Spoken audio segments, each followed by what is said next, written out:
Live with Dragon. Adjust. New setting. So we are upstairs now. No longer will we be doing videos outside for a little bit. There might be a setting adjustment in a few months, but for now we're going to try to do some videos from here. Hopefully the lighting is good, can really capture my ginger-like beard in all its excellence. So I want to do a video on hypermobility versus realistic mobility and implications it can have on your lower back health. So for all of you who are currently like scrolling Instagram, social media, there's a lot of videos that have, guys who are demonstrating, I guess, situations where they herniate their disc and their progression through said herniated disc. Something that I'm not going to call out different programs because I think it's like poor form. You'll know it as I'm continuing to talk about it, or maybe you won't. That's okay, but just general concept. These are bigger programs that have corporate funding or private funding, whatever the case may be. Obviously, this is a very self-run, individualized channel with your host, The Dragon. I don't have fancy editors. This is all done by myself. So it's not going to be great. In a perfect situation, it would be like a Greg Doucette where I show the clip of somebody doing an exercise and then I talk about it. But I don't have time nor the energy to do those things, so check it out on your own. What I'm trying to talk about is, you see a guy talk about he herniated his disc. Notice that mobility was a big issue, whether it was hips, some form of thoracic, lumbar, hamstring, adductors, or some sort of tightness that was going on.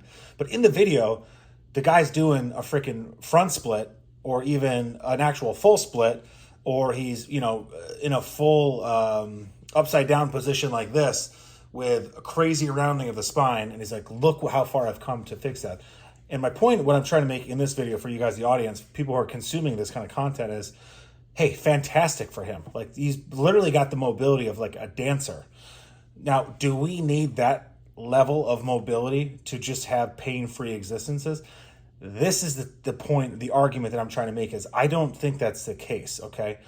There are levels to mobility, good, poor, bad, whatever the case may be.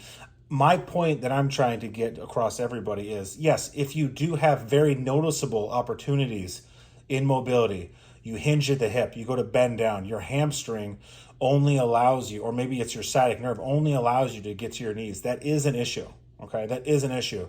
You're sitting in a chair, you go to lift up your right leg and you're trying to put it over your left leg, but your hips are so tight that you can't actually perform that movement. That is an issue.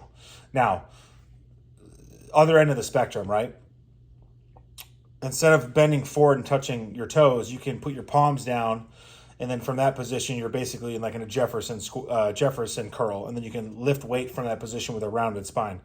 That's fantastic. I'm happy that people can do those things, but I don't see the correlation between having like perfect pain-free existences and having like dance level quality flexibility and mobility.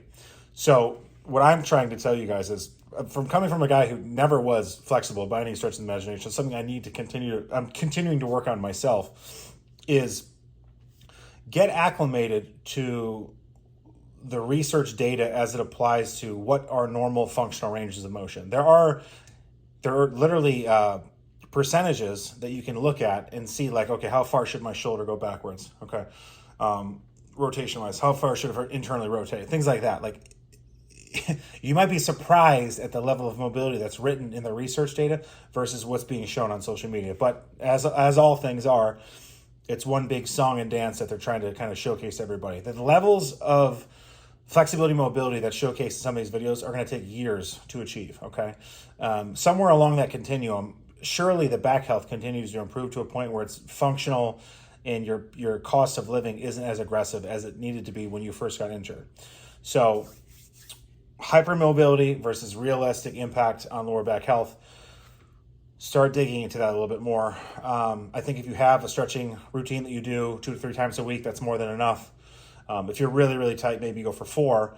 But strength versus flexibility, I have always found that when I find the weakness in where the quote unquote the flexibility miscommunication lies, there's also a strength imbalance as well. So for me right now, what I'm trying to actively work on outside of obviously my muscle building is my asymmetry in my left versus my right glute. So my left glute feels weak. For a while, I was doing a lot of piriformis stretches. I was doing a ton of soft tissue work on that glute. And yeah, the pain level did go down, but not until I started doing single leg hinging movements with a static hold on that left glute did I feel like the pain level started to kind of subside, which then allowed me to push harder and increase the intensity in the gym, and then allowed me to brace my core through different compound movements that allowed me to continue to get stronger and stronger. So I think going to the continuum is improve flexibility to a point where you notice that pain sensitivity starts going down quite a bit. From this level, you can obviously continue to work on flexibility and mobility, but if you see a diminishing returns in terms of the pain point, then that's when I would say maybe the arc will continue to go up in a better direction if you started then focusing on strength. So the baseline movements that you know are restorative and make you feel good, whether it's cat-cow, plank, bridge, so on, the list goes on, so on and so forth. Whatever is foundational for you that does feel good, those can stay in. But instead of doing a 45-minute, 50-minute mobility and recovery program, you could shorten that baby down to maybe 10, 15 minutes and then go into the strength training to then actually work through the injury itself and get stronger in those positions that you weren't strong in. So I don't necessarily think it's just a flexibility and mobility thing. I do think that strength is a big portion of why we are in pain, and we are going to get out of pain if we do the right things. So that is the video for today. If you guys have questions, comments, concerns, I try to make it as surface level as humanly possible so the understanding stays high. But I do encourage conversation in the comment section, as we always do. But that is all. The Dragon will be hopefully making more content this week as well, just as time permits, but and as the ideas flow to me. If you have a good idea for a video, that would also be very useful for me. If you want me to cover something, send me a comment and we will go from there. Dragon Aus.